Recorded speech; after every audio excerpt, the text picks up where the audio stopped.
8th, 2024 at 6:40 p.m.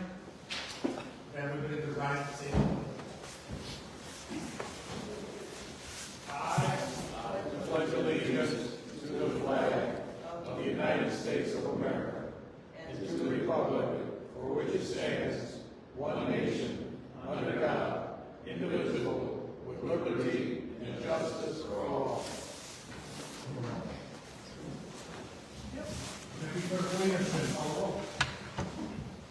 Trustee Brown. Trustee Clark is absent. Trustee Lynch. Trustee Ward. Trustee Taylor is absent. Trustee Williams. Okay, the meeting is now open to the public regarding the fiscal year budget. This is only, just so everybody knows, this is just a discussion. We are not going to be voting on it today or this evening. And first, I'd like, before we get into the budget, for Brian to give us a brief overview.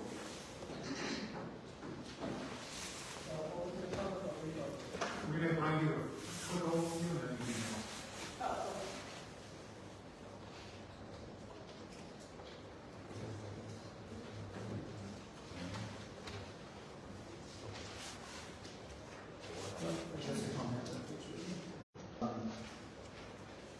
The budget that you have and that was copies left out at the door was still the version from September, second board meeting of September, primarily because we needed some direction, especially from salaries and wages for the non-contractual obligations. And so overall, at that point, we were within 113,000 non-TIF related accounts as far as being over. As going through it and updating a couple things in here, I am now sitting at only $2,000 before adding any labor things. Some of the newer things, if we go forward with them, pertain to the IMRF funds that we're showing here, the Social Security funds that we're showing there, which would go away because they are not on our levy anymore. But then it increases our property taxes some, which is the majority of the offset, but not all of it. And then some of the other things are more in the TIF related as far as some of the changes within transferring funds appropriately between the accounts that would, in essence, pay for all the expenses that we have out there. So the biggest would be transferring funds from industrial to Halstead North to complete the one project, and then that was the bigger change. We already had in there a bigger transfer for Hallbrook to Halstead South for the MRDC project. Some of the other big things to talk to, the Arcola Park project. That is a grant related for this year, and that shows up as grant income. And then we also have grant expense as far as what we're outlaying for that levy piece, which we already kind of know that out now. Reiterating, this keeps non-contractual personnel within the village basically flat, so we're looking for a direction as far as what pay increase to apply to those, that personnel group. And the other piece that's not in here that we need to make sure we want to do is whatever the strategy is for the police for the associates that we need to replace those positions with. If we are going down the path of using a higher level of pay to start off with, and there are going to be seasoned officers coming from a different department, hopefully. So we need to factor that piece in if we're going down that path.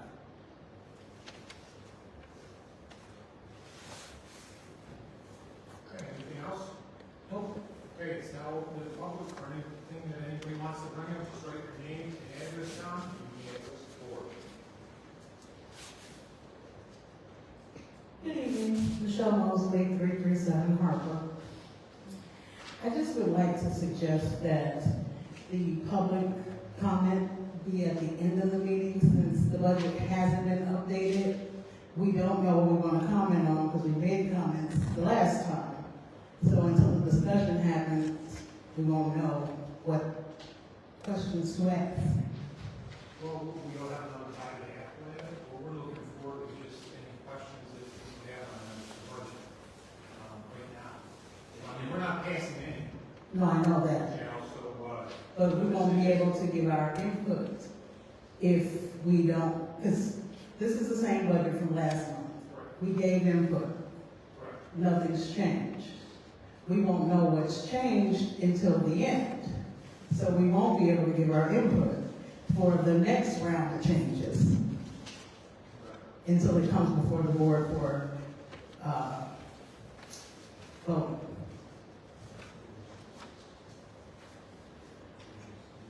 Open the public out. I said,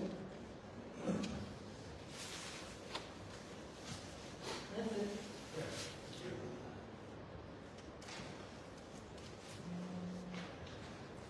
Good morning, everyone. Mayor. Good afternoon and good evening. Leon Fields, 307 Minerva. When we look at parks, that part of the budget, specifically park programs, I think it's allocated for $15,000 for park program.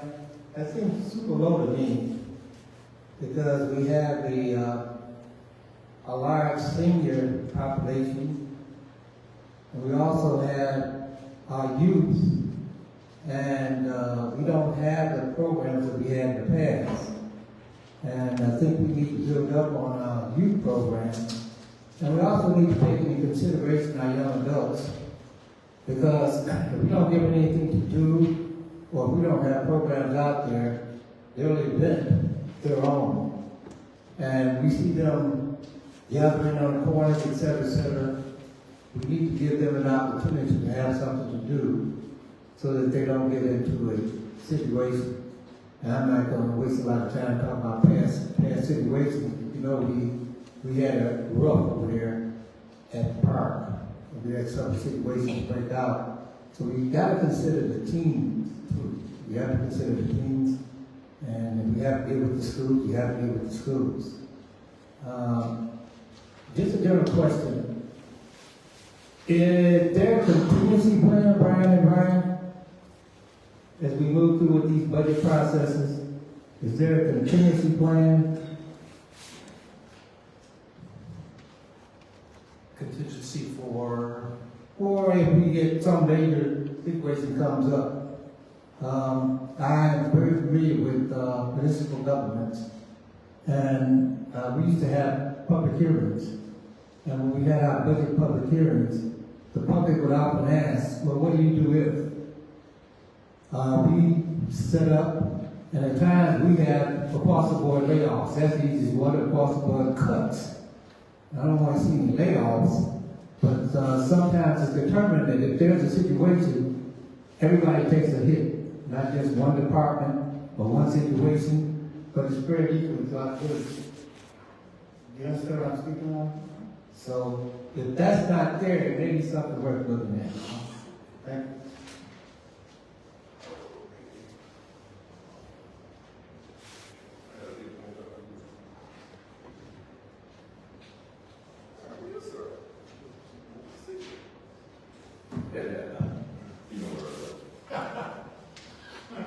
Okay, I'm going to talk about some fiscal restraint, as I did as a board member. The police department budget has increased from fiscal year 2022 to fiscal year 2025 by 20.6%.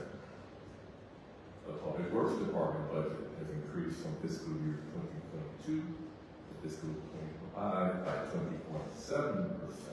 sorry, how much is 20.6 for the police, 20.7 for public works.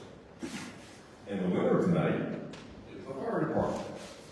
Their budget has increased increase from fiscal 2022 to fiscal 2025, 46%. Now, here's the problem with that. Our revenue from fiscal 2022 to 2025 has only increased by 9.6%. You can only rob Peter to pay Paul for so long. What was that percentage? Did you see 9.6? 9.6, correct. So, as you well know, that the governor signed into law the repeal of the sales tax on groceries. So my estimation, which will affect us in the last third of fiscal year 2025, that between Aldi and TJ Beach, I'm estimating that we're going to lose over $100,000 in grocery sales tax. So, now I have a few questions. I'm not sure who's going to answer these. I'm assuming that the ARPA funds are all gone. Am I correct or not? Okay, because I didn't see anything in the budget for fiscal 25 for ARPA money, so I'm assuming that it's already gone. It is not. Yes, no? It is not. It is I didn't not. see anything in the budget for 25, so I thought I might see the balance. I also don't see any income coming to the general fund for the $1.95 million that was supposed to go back in the general fund for the class redevelopment. That's the discussion that the chief boss and I had back in 2022. I'm not seeing that anywhere in the budget where the money's coming in. I'm not seeing anywhere in the budget where the delinquent loans from Glenwood Oaks and Tuscan Gardens. I believe that would be under accounts receivable. Am I correct? So I'm not seeing anything for the $500,000 of loans that are past due, payable, but not being collected. I'm not seeing anything for the $1.4 million grant that was allegedly received from Congresswoman Kelly a couple of years ago. Not seeing that in the budget. But most of all, here's the most disturbing point. We have a $14 million budget minus tip money. Only $30,000 out of a $14 million budget is here for the citizens.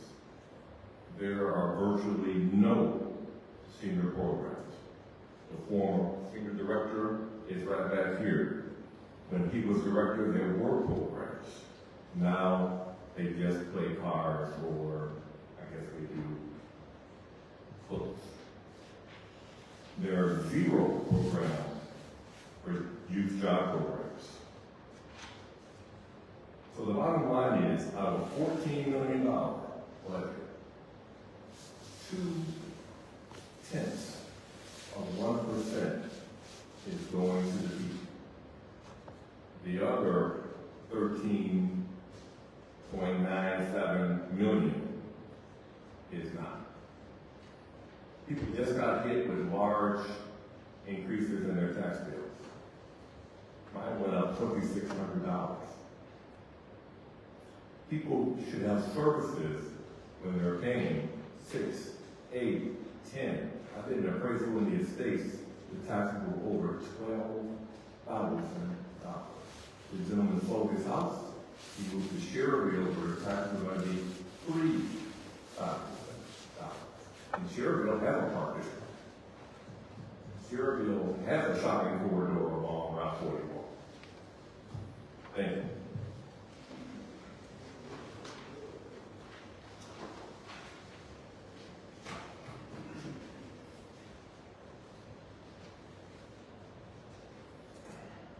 Good evening, everyone. Leon Moore, 318 Blackstone. And I want to speak about the process tonight in terms of, is this the public input portion? And what I did, I went through the finance ordinance in terms of the requirements and the various steps that we're supposed to take. Obviously, the main step in the budget ordinance speaks to community involvement, and community is a kind of a bottom up rather than a top down type of process as described in the ordinance. So some of the steps that we're making, for example, the community input. I know we conducted the survey and we got input from the survey, but there seems to have been a requirement in the ordinance of a more robust input from the community. And the budget, the preliminary budget, should be built in taking those needs or desires of the citizens into consideration. And if this is that process, and I'm not sure we're going to go through line by line, we've done that in the past, and that's going to, it's really unproductive to try to do a line by line review of this budget. So that's not my focus tonight. My focus is that there should be some process to involve the finance committee. I know that we are short in the finance committee, and I know the mayor had mentioned he didn't want to do each HOA, but would it not be a feasible proposition to, in effect, have an ad hoc finance committee comprised of the presidents of each of the HOAs, in addition to those two members that are currently on the finance committee, and let those individuals go through this budget on a line-by-line basis, and that will ensure that we have the community input prior to, in effect, receiving, we'll say, the top-down budget that's currently on the table. Not to suggest that it's wrong, bad, or indifferent. It's just a matter that if we're trying to get the community's input, we need to do it in a more robust manner than try to sit here and go over 400 line by line at this point. So I offer that as a suggestion. And I know we don't have all the time in the world to get this done in respect to appointing finance committee members. But if we could just do an ad hoc finance committee comprised of the 4 homeowner presidents, that will give us a better base of feeling that the community needs are being served. And then after that, the ordinance required I don't know, we would have a second meeting relative to the preliminary review after we get a finance committee report. Then another budget is presented. In fact, I was just aside. I thought this meeting was I was in panic because we did not get the attachment with the agenda, and we did not know, at least I did, and others did not know whether or not there was a revision in the budget that we had previewed before. So I understand that, obviously, after a whole lot of telephone calls, we found out, no, it's the same budget. So it's just the idea that a lot of the things that we had talked about at the earlier presentation, salaries and various other things, we admitted that they were not necessarily in sync. And so we didn't want to, at that meeting, take the time to try to do a line-by-line review. But at some point, as Mr. Haddock indicated, we need to take a look at the priorities as determined conjointly with the department heads as well as with the communities. So I offer that as a suggestion. And I do have a copy of the ordinance, and as they always say, this is the law. And it does require this kind of a session. It does require a second level review. And it requires that the budget be posted. It's not on the website. I mean, in terms of, I looked at the website, I was panicking because I couldn't find a copy of the attachment. The website requires the finance committee's report to be posted before the budget is sent to the board. That's not happening. That's why I suggested that we do something creative and try to come up with an ad hoc committee, or either the mayor or someone that's going to have to visit each of these HOAs to try to get their input. And then once all of that is done, then there's another critique. And all of this has to be public. And what we tend to experience is difficult to get the information where we can, in effect, give you the feedback. So as much as you can put on the website, I was searching the website before I came to the meeting, madly looking for the revised budget, then only to find out it wasn't revised. So anyway. That's my thought in terms of the process, because if we sit here and try to critique line by line, we've done this in the past, it may be helpful with line items. I got some suggestions from that when we were going through this years ago, in terms of forecasting the budget, we would do a yearly that we know what we spent, we know what we've taken in, and so the starting point is from that point rather than try to go back and look at all of the wannabe type of stuff. We know what we spent, and so that's the starting point at this point, and then you build your budget from that point on in terms of the rest of the fiscal year, and that would be meaningful, it would be more realistic in kind of forecast, for example, one income item. Now, we got co-champ or tip fees, and we know that the unaudited version, we're never gonna get that kind of money. And so it's senseless to put that in the budget in terms of those kind of things. And so all I'm suggesting is that we do a year-to-date in terms of what we spent, what we expect in terms of additional revenue income, what we've already received. And that's our starting point. Because we're late in the process, but at least we can start with the known items rather than try to go back and forecast all the other stuff that is going to happen in terms of it's already done. So those are my thoughts. Thank you very much.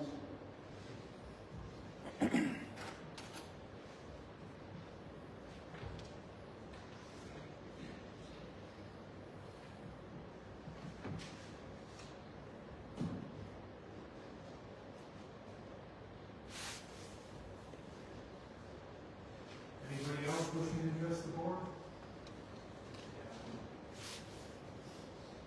Good evening. I'm Gerald McCullough, Illinois States, Vice President of the Homeowners Association over here. I got a concern that's been ongoing that has to do with the trees along the street of Arizona. We got a lot of them with bad branches. One tree is totally dead. It needs to come down. And I brought it up a few times before. I'm not sure what the status is or what was said before. I think it's a certain time here to do that. I can address that to Joe. Yeah, we're working on the east side, we moved to the west side. Correct. Okay. We're still Okay, you moved to Arizona? Yeah. Yeah, because it's really not just a cosmetic beautification issue, it's a safety issue. Okay. And with the We strong don't want any winds. cars crushed. Pardon me? We don't want any cars crushed, because those trees are big. Yeah. One is, I'm trying to remember what address is in front of, maybe it's 500 North Arizona, I'm not sure. But if you just scan that whole street on both sides, you see a lot of the tops of some of the trees are really dead, they need to be cut down. And there's one that needs to come down totally, I believe. Is it in the 500 block of Arizona? Yeah, that particular one, I think, is totally dead. But if it stands out, you'll be able to see it I pretty can easy. draw the whole street. Okay, good. All right, that's my main concern right now. Thank you. Thank you.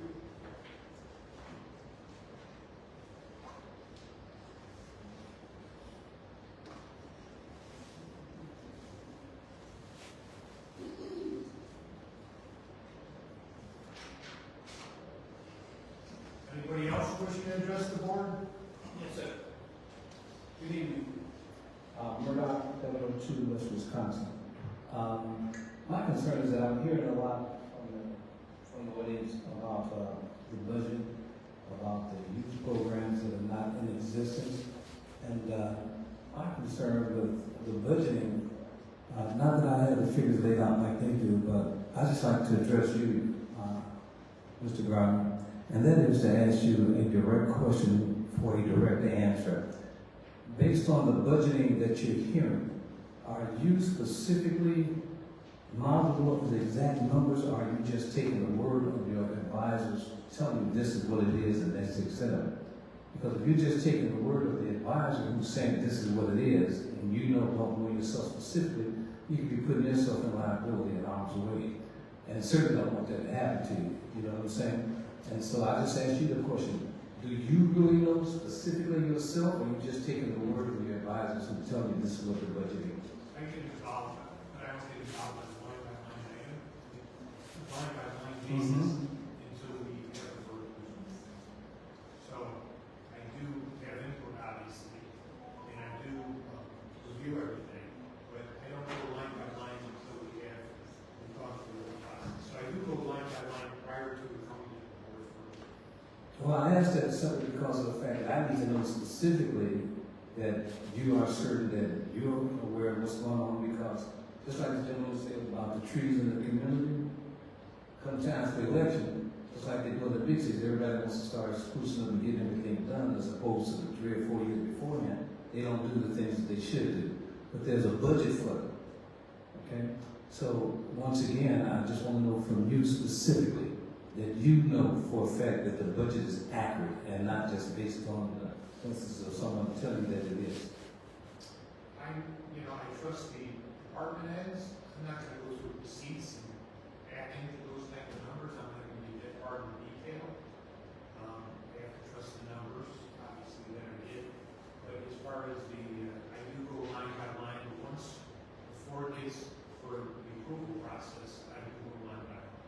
Okay, so if in fact that you do go line by line, and people are complaining about we still don't have a budget, and while we don't have a budget, then that still leads me to believe there's still something that ain't right there somewhere, that somebody should know what the budget is, what it should be for an operating cost.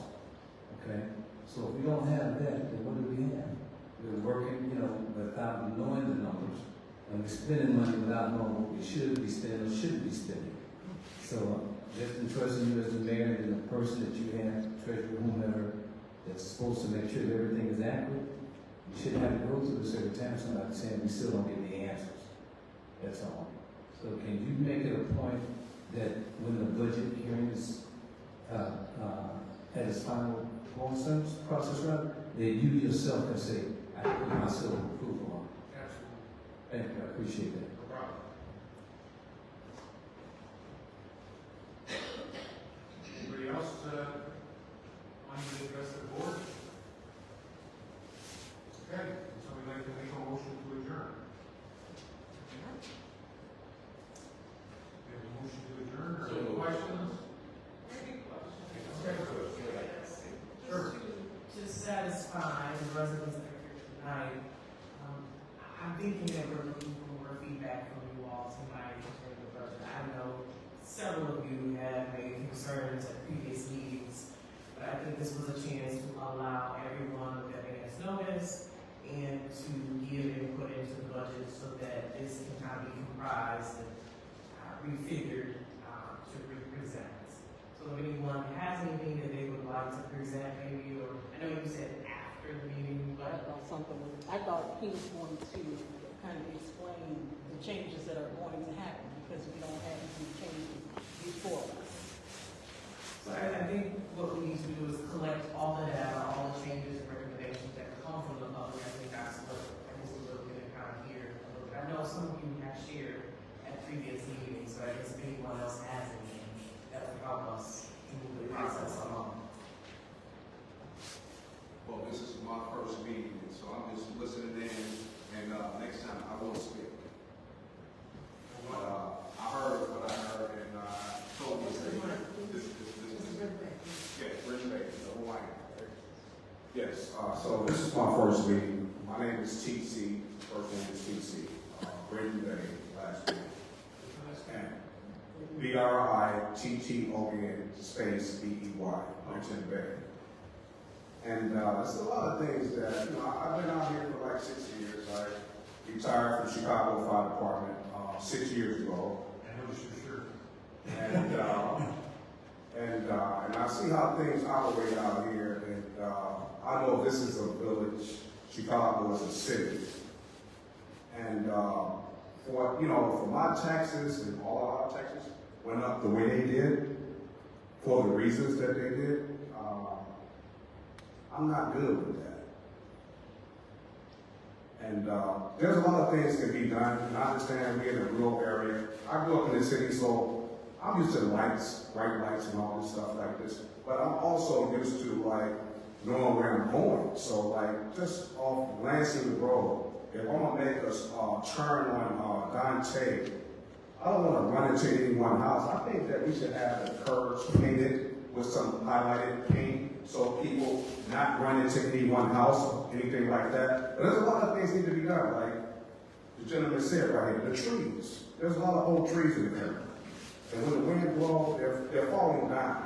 Okay? So, and for the taxes to go up like this, for all that we're asking, I don't think it's a whole lot. We should get and find out what the budget is. Just so you know, Mr. Britton, we have not raised the village's levy in 5 years. The village portion of your tax bill has not been increased. And if it's been increased, what is it, 1 point? Over 5 years, I think it's 5 or 6 years, 1.7% total over that. So we didn't raise our taxes. Okay, so let's talk about the fire department out here. So what's going on with that? The police department. I looked at the school district, you know, the amount of money was raised for that, the police department, the fire department. And so, how many full-time workers do we have out here? Like workers that's like, career workers, should I say, career workers. In the fire department, we have two. Two. On the police department, we have 22, 21, yeah. We have, our department's ordinance allocated a lot of 25 department now. We currently have 22. Okay, so you also have POCs out here, right? Okay, so that's paid on call, right? For the fire department, not for the. Not for the police department. Is there a reason for that? You know, I know the union contract, they get a pilot, but they have to approve it, right? Paid on call or part-time officers? Because I'm not familiar with any agency in the surrounding areas that has paid on call officers. We used to have community service officers years ago. We have part-timers here that we utilize, but we also have, you know, our full-time employees have a contract from the Department of the Village where they are the primary force of the department.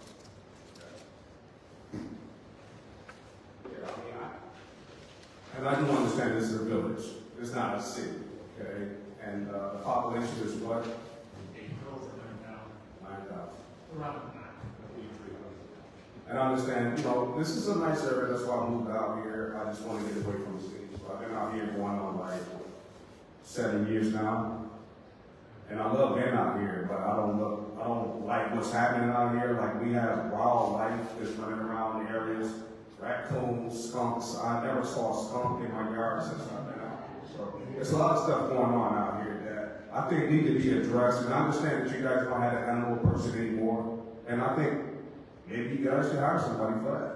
Well, actually, we use the county for skunks and stuff like that. The person that's not there is a dog and cat person, we wouldn't go after it. That's a county. That's all I have. Thank you. Thank you, Mr. Goodman. You say that's a county issue,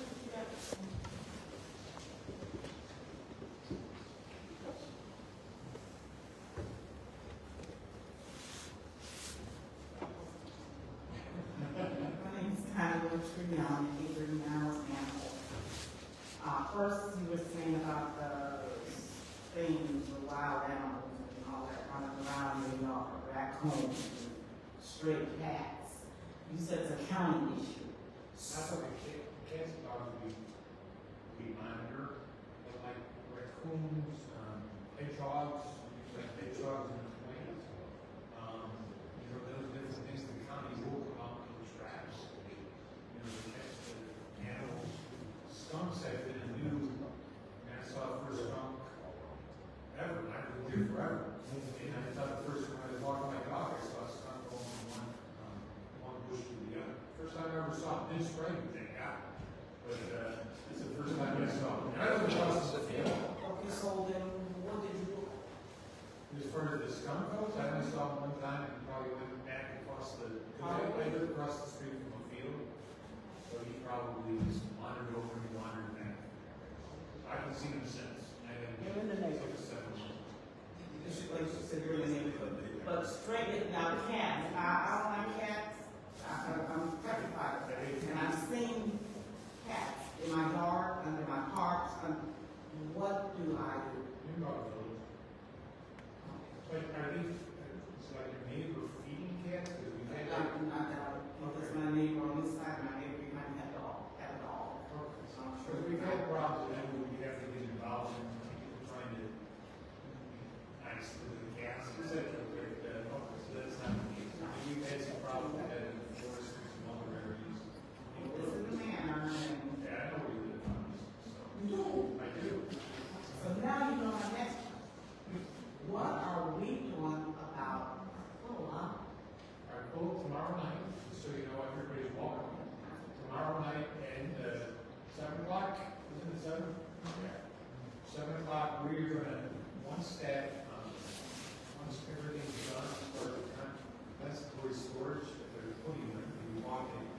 houses there, and that's why they're digging up, so, we got funds from NWRD and IEPA and all of that.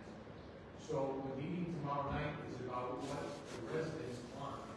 Right. What I'm talking about right now, the beautification. When you walk, when you drive in off of Halsted at 183rd, it was horrible. Absolutely horrible. I'm embarrassed to tell people I live by Wendy's or I live by, because it's just horrible. Yeah. No kind of beautification. And I thought just go do something after you did a little bit of something right, which we have to realize can't look on time, and then it's not, Yeah, we didn't clean it up, but we didn't. right, you gotta follow through. You gotta go The over reason we did is because there's interest in the property from developers. But I don't disagree, we should look at it, I know the public And works that's is what all. we have to clean it up, because we got some developers looking at it, but we have to look at it all the time. It's not cleaned up for us. So that's. Can I? Connie, Ed Hadnot is the chairman of the beautification committee for Manor. I have that on my calendar to attend tomorrow. Yeah, he's part of that. All right. No problem. I didn't think. What's the difference on, Good job. There's just one last thing I have to say. What I noticed since living out here, I understand that construction starts and it stops.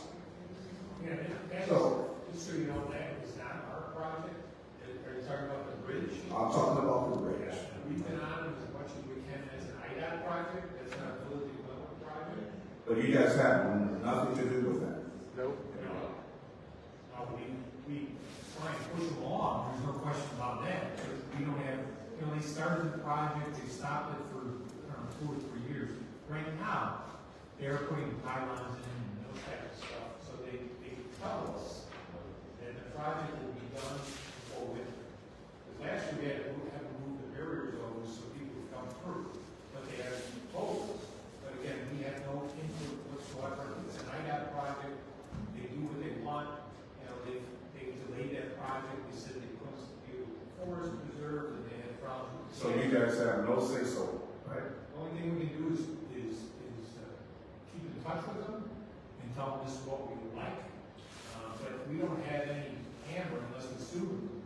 Because what I'm looking is that, it hampers a lot of people. I mean, especially with the police department out here, you can barely drive around that curve now without almost hitting someone. You know what I mean? It's so narrow. Some people go like further, and I think it's bad timing to have this construction. If you want to have it, let's complete it. Well, yeah, I mean, they've started and stopped 3 different times over the years, and they seem to, right now, they seem that they're gonna complete the project before winter. That's what they told us.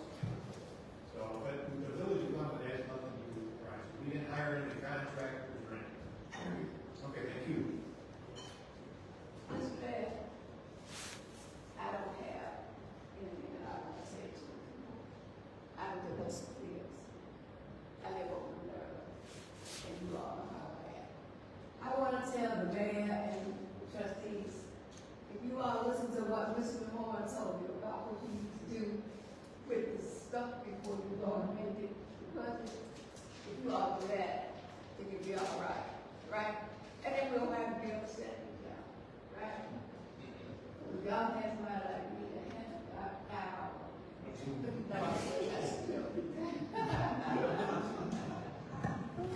Yeah, because again, I just want to address the animal situation you brought up. I brought that up at the last board. And the reason we have skunks is because they're doing truck and trailer parking on Cottage Road. So they're coming from a farmland over across Linwood Tire Road into the village. And it's a heavy situation. Skunk, you name it. That's not the only one. First time we saw skunk, but we got coons and we got possums and we got some everything. Can't blame the animals because they're displaced. But when I brought it up, Trustee Rose said that they had, or we were looking at a position for trying to hire an animal control officer. make the recommendation that you outsource that position. Because when we were having the Brookwood Point Homeowners Association meeting, one of the policemen, Farley, Farley was at the meeting, and he had a convict out in the squad car. Yeah, so I said, let me go look at this convict. It was a puppy. And it was about 5 years old, you know. It actually, everybody thought it was a puppy, but it was just a small dog. So anyway, I commend him because I don't know if he got a call. The dog was out there walking. Me and the wife was walking. He followed us for 6 blocks.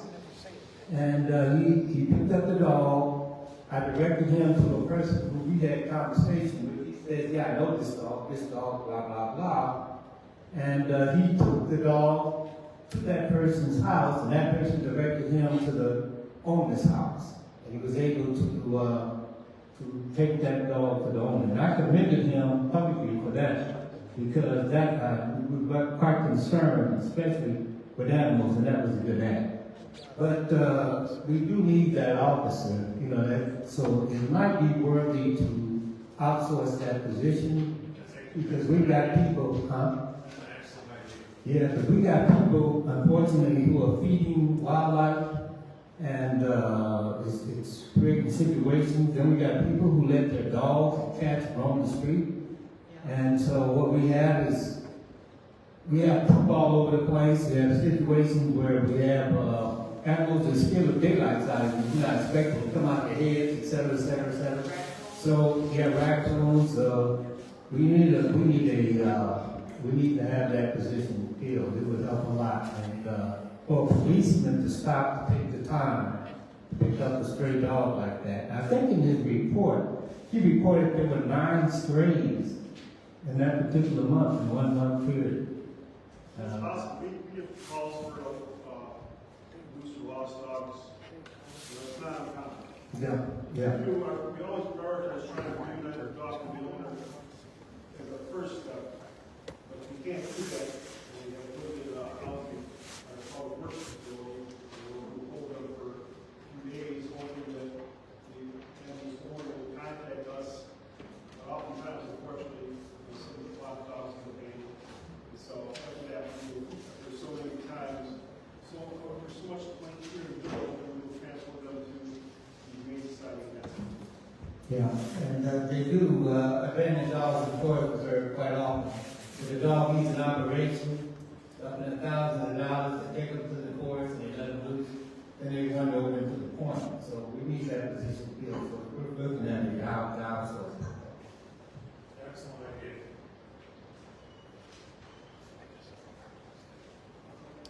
Hello, my name is Philip Fournette. Philip Fournette, I'm going to be a resident in Glenwood. First time homeowner.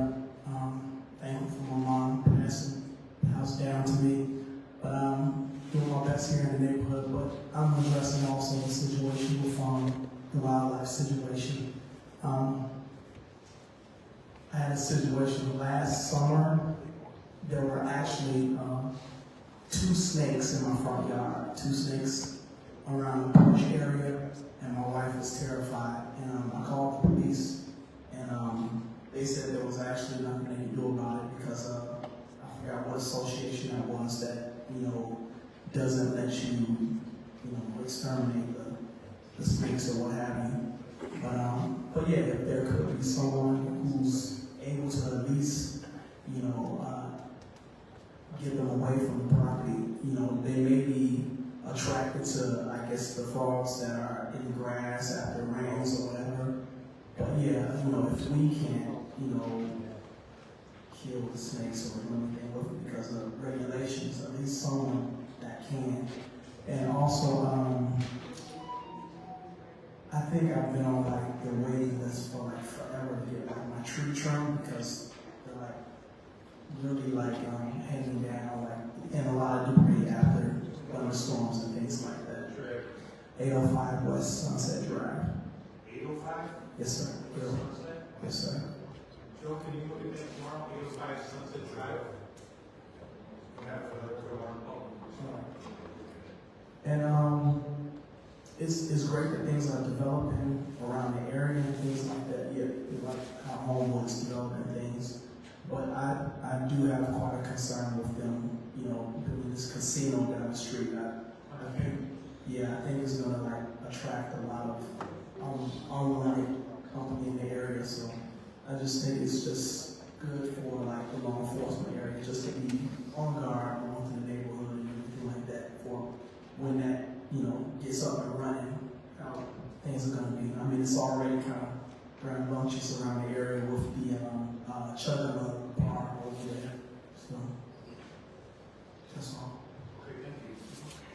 Back to the budget. So I just want to make sure that, Michelle, we never formally met, but we will. I just want to make sure that the questions that I addressed in September, you do have. I know you said that you're going to take out the $456,700 for the IMRF and the FICA. So that'll reduce the revenue there. But there's another $485,000 that needs to be, we need to make sure those numbers are accurate in what they are. And that is the business licenses, the vacant property registration, tipping fees, and miscellaneous.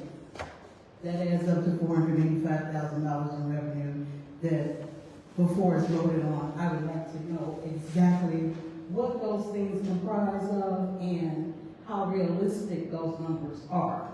What was that total dollar amount? $485,000. And then in the expenses, there's a $320,000 transfer out. This is non-TIF. So we need to know what that is. Engineering services, we need to shore up that number. And the remodel of the police station, again, just wondering if that's approved before it's going into the budget. And lastly, the TIF funds in and outs need to balance. They need to make sense. Thank you.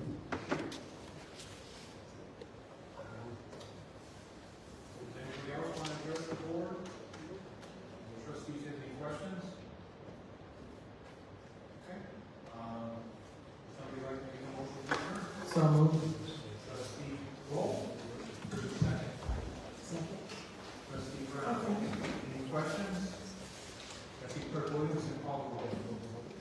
Trustee Brown? Yes. Trustee Clark, Trustee Lynch, Trustee Roll. Yes. Trustee Taylor, Trustee Williams. Thank you, everybody, for coming out. We appreciate the input. And please, feel free to call myself or the trustees anytime this meeting caught something in your head or you have any questions. We're all going to go along with Village Hall and ask me personally. Almost everybody has my cell phone number, but if you don't, it's 708-508